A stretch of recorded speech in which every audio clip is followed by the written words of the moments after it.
Hello guys, so na tayo ba part 13 most awkward moments on Philippine TV. Panood na natin itong mga bang.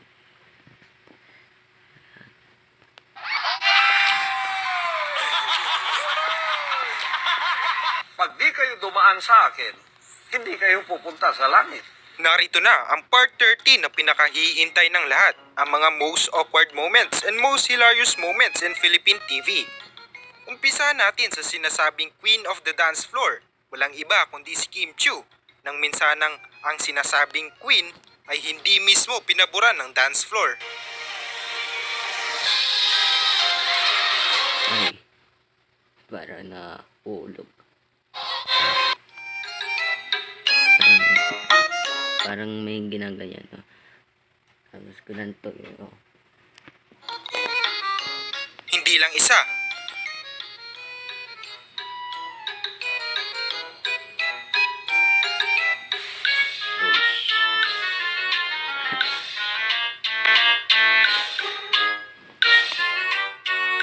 Ito pa, pahabol, nang mabaldog si Kim Chiu kay Enchong.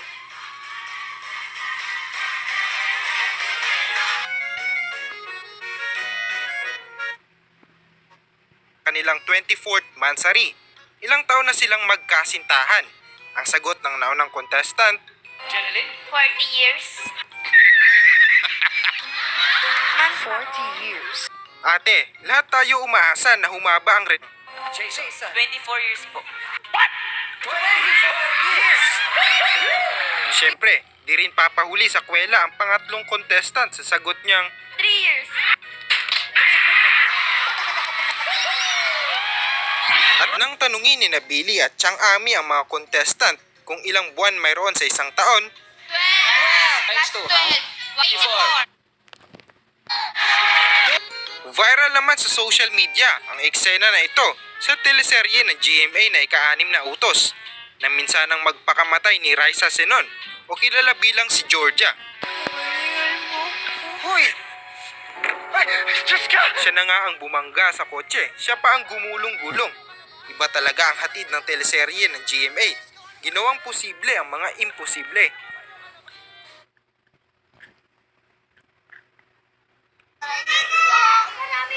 Arawana pala.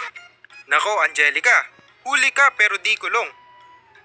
Umaapaw sa good vibes ang hatid ng magkasintahang Yung mga dalawa yung nagreklamo na ito. Lalo na si Lola na mahilig sa boom boom Bumili halabira. ka ng malong para magsukob tayo sa malong, wala kang pante, wala akong brief. Ikinuwento pa niya ang mga kaganapan na ikina-awkward sa sitwasyon ng kanyang kasintahan. walang brief. Tapos nakaapat na putok yata si sa akin kasi masikip eh. Oh no. Mahiya, ikaw ang sinungaling ka eh. Lahat hindi mo sinasabi ang totoo. Siyempre, dumako naman ulit tayo sa noontime show na kinagigiliwan ng lahat, ang Showtime. Nang magbigay ng pasimpleng move si Abra nang mag-sample siya. Let's hear it from our Horado, Abra! Abra! Sample! Sample! Sample! Ang bilis naman, eto na ako, kinikilig na naman yung mga tao dyan. Pwede sumigaw, oh pwede humiga. Isa pa o pwede dalawa, eto na ako, gumagana na ang makina, mahiga. Eto na sa pinhiya, alam mo talaga, di mo kaya kasi nga. Ako ay nandito, talaga ikay. Lahat pare, magingay lahat, sabay-sabay. Eto na ako, lahat kumakaway, kaya salamat po.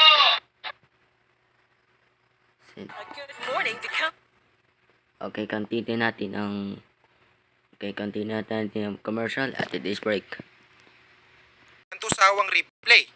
Ngayon mababalik na ang mga kwento natin, mga funny videos.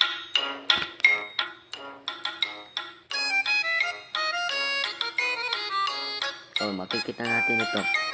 Ayun, naupo ay sus binangga. Nag-uumapaw sa galit si Pastor Kibuloy nang minsan siyang hamunin na makipagdebate. Sinasabi na takot daw ito makipagdebate at kalakip nito ay ang kanyang nag-aapoy ng mga kasagutan. Hawak niya mga liig ninyo. Tapos debate. Uy, di ba Tapos sabihin mo, tingnan mo yung assessment mo. Takot ako makipagdebate. Hindi nga ako natakot kay Lucifer sa inyo pa. Pero bakit hindi ko kayo didebatihin? Bakit ko kayo didibatiin? Ako na nga yung katotohanan. Ako ang daan at ang buhay. Pag di ako sa tatay ninyo, si Lucifer, na siyang may-ari ng mga kaluluwa ninyo. Ito ang panghuli nang magbigay si Chris Aquino sa kanyang opinyon tungkol sa pagpaparitoke ni Sanderford. Sanderford.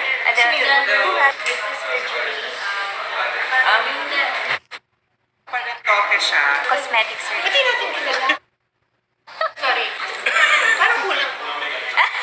Nagustuhan mo ba ang ating video? Nga pala, shoutout sa mga taong ito na walang sawa ang pagsuporta.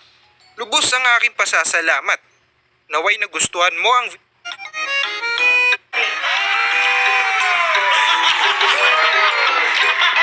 Yung mga isang goldfish, mga snake, mga marijuana, mga... Ito na ako, lahat kayo sumigaw dyan. Kung hindi, bakit?